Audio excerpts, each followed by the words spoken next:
En otro punto de la frontera, específicamente Villa del Rosario, donde el ejército colombiano cumplió esta mañana la orden de patrullar las trochas, usualmente utilizadas por contrabandistas y migrantes sin documentos, Diego de Pablos allí tiene más información. Tropas de la Brigada 30 del Ejército vigilan las trochas que permiten el ingreso al área metropolitana de Cúcuta desde el estado venezolano del Táchira.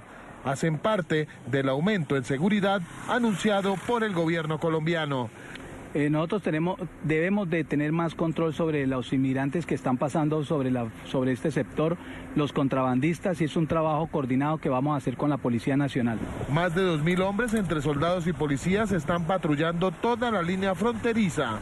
Tenemos en este momento 10 pelotones que están establecidos en la línea fronteriza desde la parte alta, desde Tibú, hasta el sector de los puentes internacionales. Los operativos sobre las trochas se mantendrán indefinidamente.